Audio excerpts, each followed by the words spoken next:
সন্তানৰ যিবিলাক অৱগুণ আছে, যিবিলাক সিহঁতৰ বেয়া বেয়া অভ্যাস আছে, যিবিলাকৰ দ্বাৰা আপুনি ডিষ্টাৰ্বড হৈ আছে, সেইবিলাক কিয় বাঢ়িছে জানেনে? এটা কথাৰ কাৰণে বাঢ়িছে। মই দেখিছোঁ সচৰাচৰ সিহঁতৰ যিবিলাক বেয়া গুণ সেইবিলাক কিন্তু বহুত বেছি পৰিমাণে চৰ্চাত থাকে, বহুত বেছি পৰিমাণে চৰ্চাত থাকে।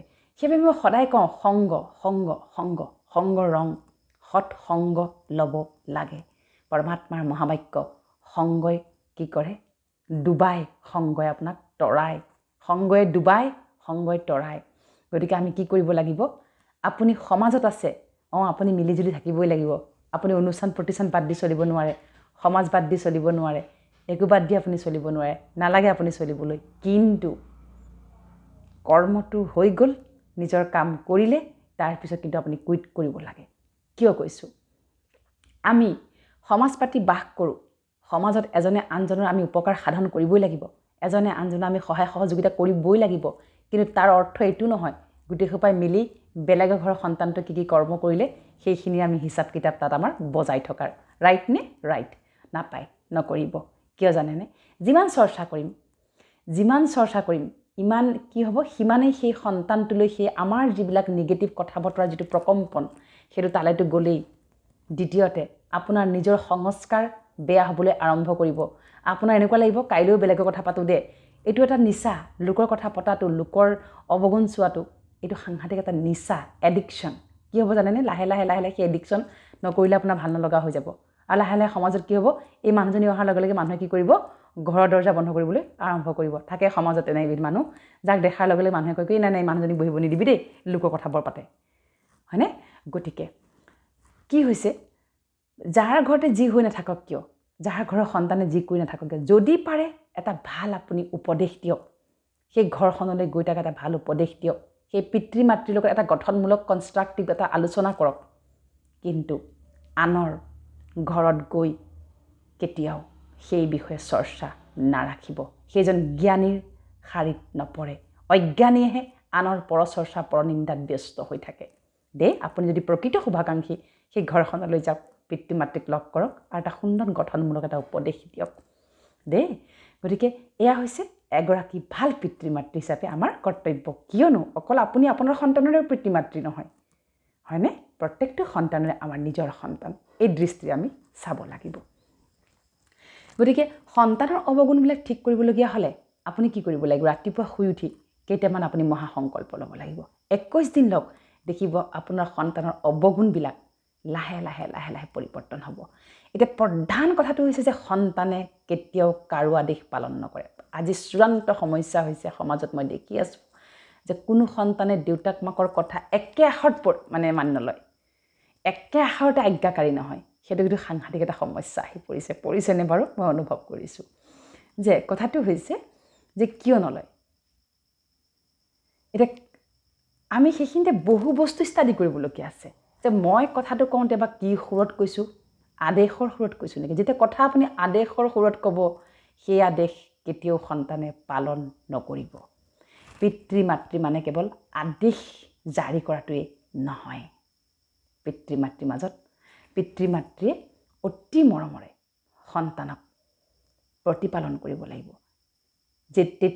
যেতিয়া পৰিৱেশ পৰিস্থিতি আহিব, আপুনি যদি অকণমান আদেশো দিয়ে, সেই আদেশো সিহঁতে পালন কৰিবলৈ বাধ্য হৈ যাব।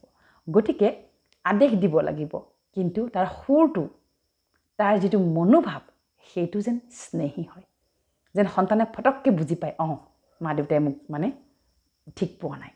সেই ৰেচপেক্টটো তাৰ পৰা যেন আপুনি পায়, তাৰ প্ৰতি আপুনি সতৰ্ক হ'ব লাগিব। সেইবাবে 80% স্নেহ, মৰম, প্ৰেম, 20% আদেশ মিক্স কৰক। চাবচোন আপোনাৰ সন্তানে আপুনি কমাল কৰি দিব। গতিকে প্ৰথম কথা হৈছে সন্তানৰ ক্ষেত্ৰত মাকৰ হাততে গোটেই সৃষ্টি। সেইবাবে পৰমাত্মাই মাকৰ হাতত গোটেই সৃষ্টি দিছে, দেউতাকৰ হাতত ইমান দিয়া নাই, মাকৰ হাতত দিছে। ব্ৰহ্মা সৃষ্টিৰ আদিপতি, আমাৰ আদি পিতা ব্ৰহ্মা। তেওঁক মা নামেৰে সম্বোধন কৰিছে। যদিও দেখাত তেওঁ এজন মেল পাৰ্চন, কিন্তু তেওঁৰ শব্দটো কি বুলিছে? মা। মা শব্দ ক'ৰ পৰা উৎপত্তি হৈছে? সেই ব্ৰহ্মাণ্ডৰ মাতা ব্ৰহ্মা, তেওঁ আমাৰ মাত পিতা।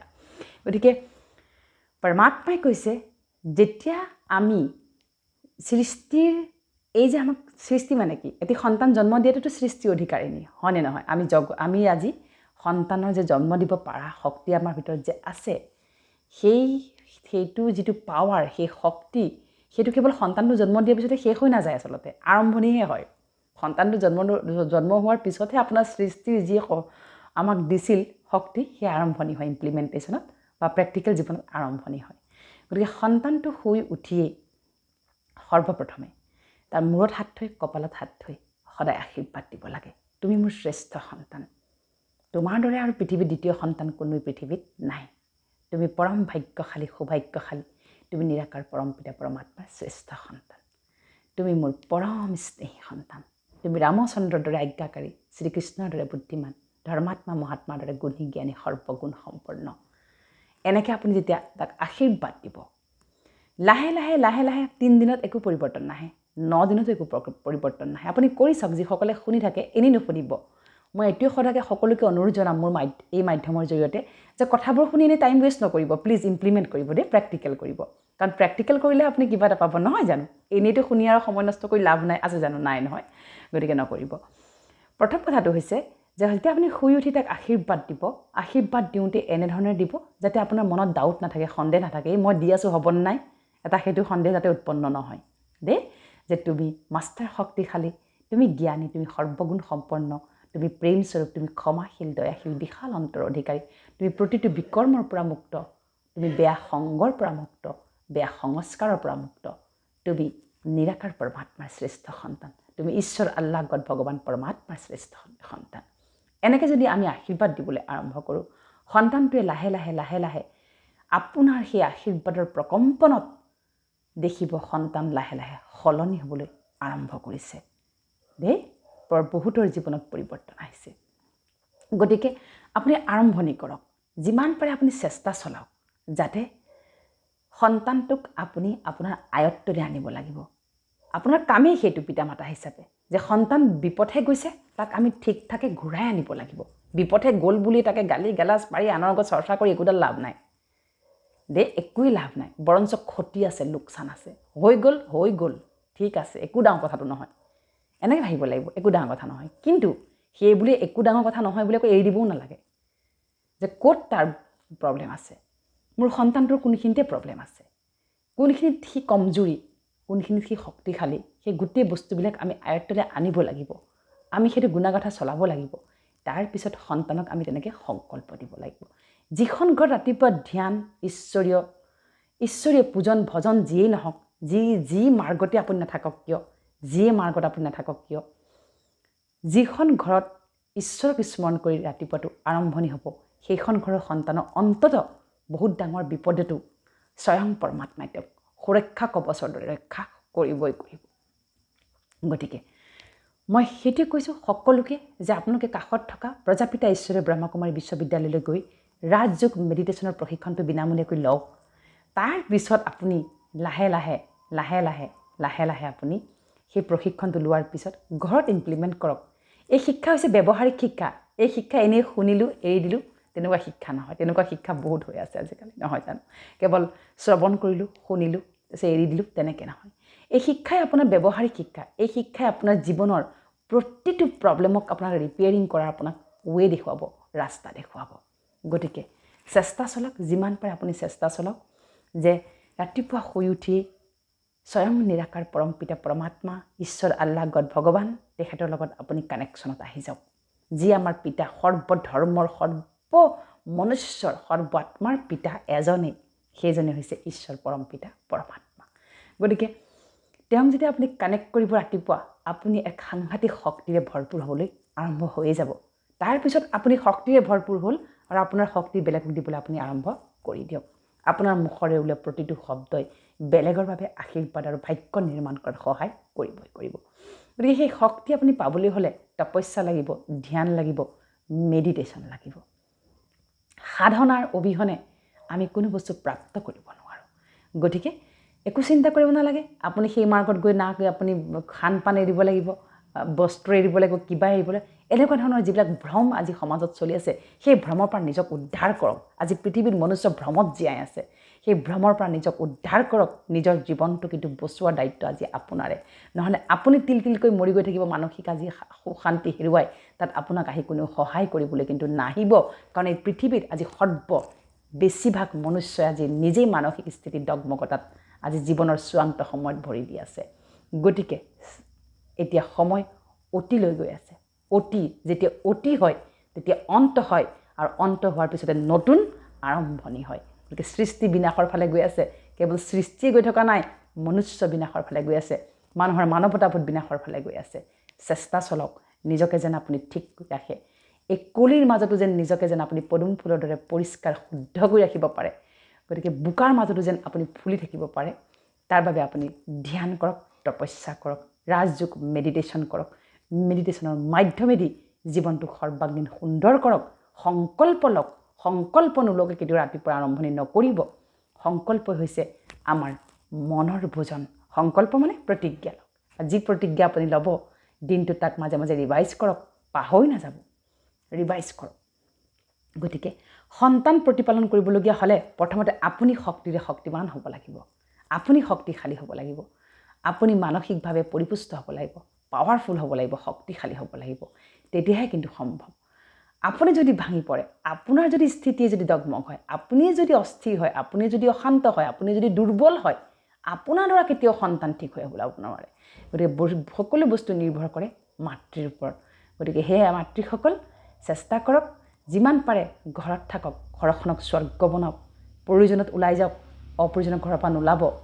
সন্তানক সময় দিয়ক, সকলো সময়তে সন্তানৰ হৈ আপুনি সন্তানৰ লগত আপুনি যিমান পাৰে বেছি সময় দিয়ক, সিহঁতৰ মনৰ ভাৱ জানিবলৈ চেষ্টা কৰক।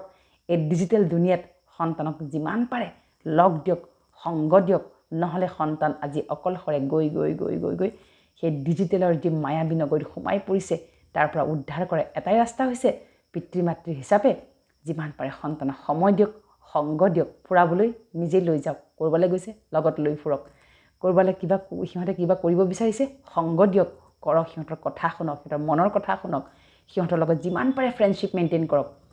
আৰু পাকে প্ৰকান্তৰে সিহঁতৰ জীৱনৰ যিবিলাক সৰু সুৰা আমি ভেটি নিৰ্মাণ কৰিবলগীয়া আছে, সংস্কাৰ সংশোধন কৰিবলগীয়া আছে, সেইবোৰ পাকে প্ৰকান্তৰে সাধুকথাৰেই হওক, বিভিন্ন উদাহৰণ মাধ্যমেৰেই হওক আপুনি শুনক, কৰক। যিমান আপুনি সিহঁতৰ শুনিব সিমান আপোনাক সিহঁতে শুনিব। গতিকে এইটো আশা নকৰিব তহঁতে প্ৰথমতে মোক শুন, নহয়, মই তোমালোকক প্ৰথমতে শুনিম, তাৰপিছত সিহঁতে আপোনাক নিজে নিজে শুনিবলৈ আৰম্ভ কৰিব। গতিকে এতিয়াৰ সময় হৈছে পিতৃ মাতৃ স্থিতিৰ ওপৰত সময়। গতিকে যিটো পিতৃ মাতৃও আজি হলচল হৈ গৈছে, মানসিক অশান্তিত ভুগিবলগীয়া আছে, পিতৃ মাতৃসকলে স্বয়ং সন্তানক এৰি পেলাই নিজে নিজে সিদ্ধান্ত লৈ নিজকে শেষ কৰি দিছে। এই সময়ত ধ্যান সাধনা মেডিটেশ্যন প্ৰত্যেকখন ঘৰৰ আৰম্ভণি হ'ব লাগেই লাগে। একো টান কাম নহয়, ইয়াক কোনো ধৰ্মীয় মাৰ্গ নহয়, এক কোনো ধৰ্ম নহয়, মানৱতাৰ ধৰ্ম। মানৱতাৰ ধৰ্ম। নিজক বচাওক, নিজক বচাওক, আনৰ নুশুনিব, নিজক বচাওক, নিজক বচাওক। আনক সন্তুষ্ট কৰিব নালাগে, নিজক সন্তুষ্ট কৰক, ধ্যান কৰক, মেডিটেশ্যন কৰক। ওম শান্তি, ওম শান্তি। সন্তানক লৈ চিন্তিত নহ'ব। সন্তানক লৈ যিমান আপুনি চিন্তিত হ'ব সিমান কিন্তু সন্তানৰ পৰা কিন্তু প্ৰব্লেমছ আহিবই। কাৰণ আমাৰ সৰু অৱস্থাৰ পৰা কৰ্মৰ ফল্ডাৰবিলাক খুলিবলৈ আৰম্ভ হ'ব। গতিকে আমি সাৱধান হ'ব লাগে যে প্ৰতিটো সন্তানে নিজৰ নিজৰ হিডেন ফল্ডাৰ লৈ আহিছে, গুপ্ত ফাইল বুদ্ধিত লৈ আহিছে। সেইবাবেতো আপুনি আচৰিত হয়, যিটো সন্তান আজিলৈকে এনেকুৱা আছিল হঠাতে কিয় পৰিৱৰ্তন হৈ গ'ল, যিটো সন্তান এনেকুৱা আছিল সি তেনেকুৱা কিয় হৈ গ'ল, যিটো সন্তানৰ পৰা এইটো আশাই কৰিব নোৱাৰি এনেকুৱা ডাঙৰ ঘটনা ঘটাই দিলে। কি আচলতে আমি নাজানো যে আমি কোন, ক'ৰ পৰা আহিছোঁ, আমাৰ কাম কি, কি কৰিবলৈ আহিছোঁ, নজনাকৈ আমি ওপৰে ওপৰে বহু কিবা কিবি কৰি আছোঁ। গতিকে প্ৰত্যেকটো আত্মাই নিজৰ নিজৰ সূক্ষ্ম ফল্ডাৰ লগত লৈ আহিছে। এতিয়া কথা হ'ল সময়ে সময়ে সেয়া খোল খাব। আপুনি আচৰিত হ'ব নালাগে। পিতা মাতা হিচাপে আপোনাৰ এটাই কাম, সেই সূক্ষ্ম যিবিলাক ফল্ডাৰ খোল খাব, সেই ফল্ডাৰ মানে পৰিস্থিতিবিলাকক, সেই পৰিস্থিতিবিলাকক নিজৰ স্থিতিলৈ শান্ত স্থিতিলৈ কেনেকৈ আপুনি পৰিৱৰ্তন কৰিব পাৰিব তাৰ ওপৰতে আমি আজি কথা পাতিম। এতিয়া প্ৰত্যেকটো সন্তানেই নিজৰ নিজৰ কৰ্মসূত্ৰে নিজৰ নিজৰ ফল্ডাৰ লৈ আহিছে। গতিকে আচৰিত হ'ব নালাগে, যিটো সন্তানে যি সময়ত যি কৰি আছে সেয়া তেওঁ খোল খাবই খাব, সেয়া লাগিলে আমি যিমানেই বাধা নিদিওঁ কিয় সেই কাম তেওঁৰ দ্বাৰা হ'বই হ'ব, সেই কথা আমি কেতিয়াও পাহৰিব নালাগে। এতিয়া এটা কাম কৰিব পাৰি, যেতিয়া সন্তানক সেইভাৱে শুই উঠি আমি কি কৰোঁ, যিবিলাক বিকৰ্ম আছে সন্তানৰ যিবিলাক